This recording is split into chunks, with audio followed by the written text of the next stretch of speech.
This is paper 2, video 7 for the February mock. So the first topic we're looking at here is to do with triangles again. Now the one I'm going to focus in on a little bit more than the other is going to be this question here. Again, we've got the same idea. It's not a right angle triangle, so we need to decide which bit of trigonometry are we going to use to try and solve this question. Well, here we're not being asked to find the area. What we're being asked to find is this side BC over here. So this side just here. We have on this one got two sides and the angle in between, and therefore we're then looking for that third side. When this happens and you are given the two sides, angle in between, what we are going to use is the cosine rule. So the cosine rule is a squared equals b squared plus c squared minus 2bc cos a. You will probably need this for the exam, so you do need to try and memorise it. A is always the side that is on its own that we're looking for over here. B and C are the other two sides, doesn't matter which way round you put them. And C is going to be the angle that is in between, or large A, capital A, is going to be the angle that you have in between the two sides that you're going to use. So what we do, and a lot of this can be done straight onto your calculator, but do make sure you write it. It's worth a mark to write this stage. Is b squared becomes 45 squared, c squared is 60 squared, minus 2 times 45 times 60 times cos a, so a is this angle here, so cos 110. If you type all of that into your calculator, that gives us our value for a squared. But it's not a squared that we actually want. What we want is a. So all we do is we take the square root of whatever number you got by doing all of that on your calculator. And by doing that, taking the square root, we get an answer of 86.44 kilometres. The next topic we've got looks something like this. So we are trying to solve this equation. Now as soon as I see this equation, we've got x squared, we've got an x, and we've got a number on its own. That straight away jumps out as if this is going to be solving a quadratic. Now whenever we're solving a quadratic, we must have it equal 0. So we must have one side of the equation to say equals 0. My preference is going to be trying to keep this exactly where it is because it's positive. I don't like to turn it into a negative x squared. So I'm going to leave that there, and I'm going to move both of these bits over to the other side, therefore making this side equal 0. So my first step is if I add 14x to both sides, it would give me 5x squared plus 14x equals 24. And then to make this 0, I'm going to take 24 away from both sides, giving us 5x squared plus 14x minus 24 equals 0. At that point we can now use the quadratic equation.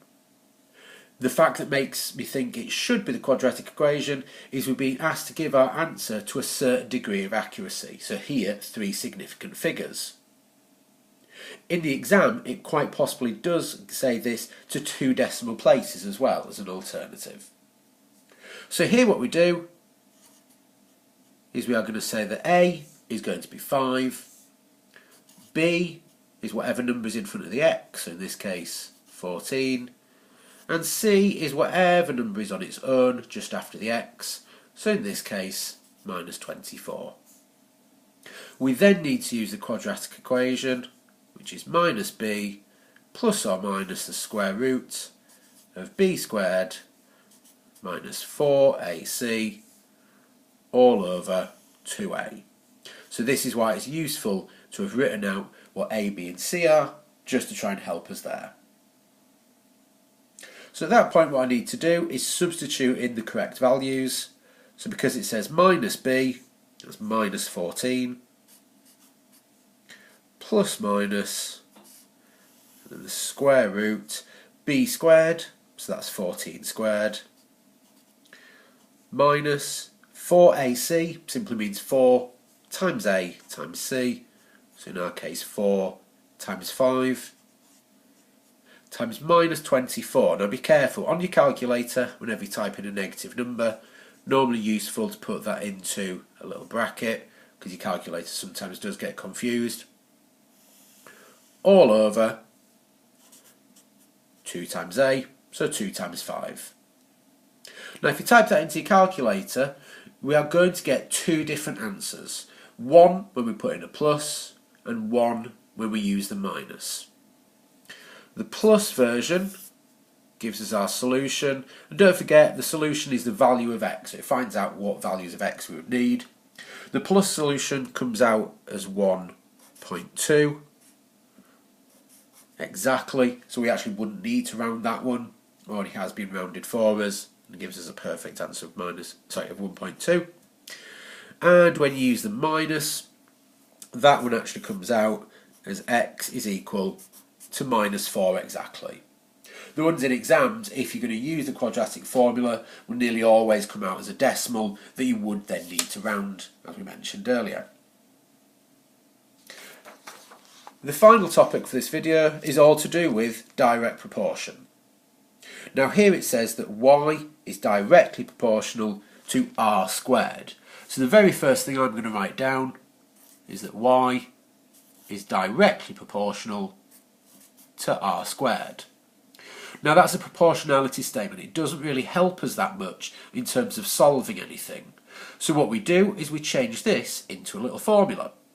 That little formula is always going to be very, very similar, and that is that y is equal to some lots of r squared. So it's a certain multiple of r squared.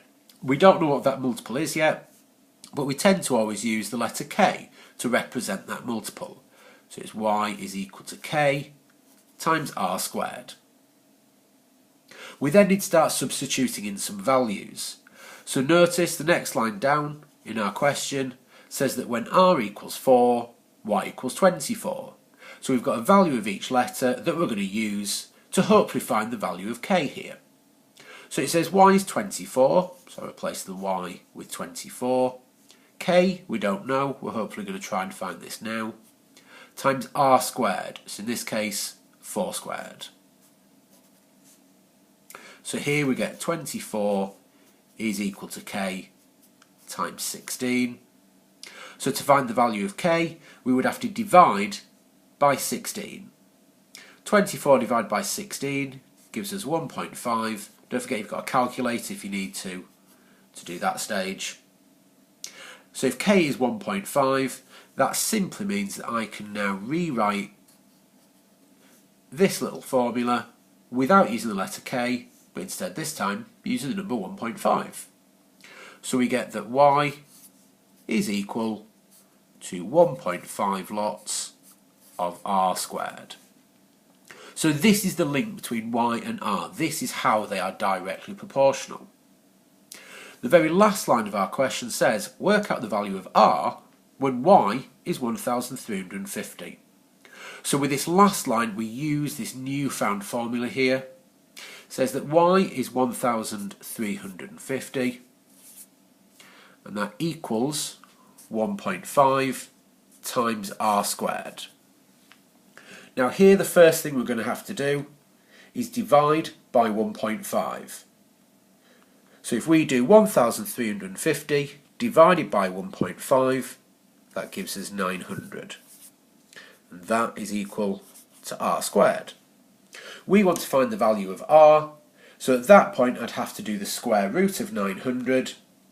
Now the square root of 900 is 30. Let's just write this down.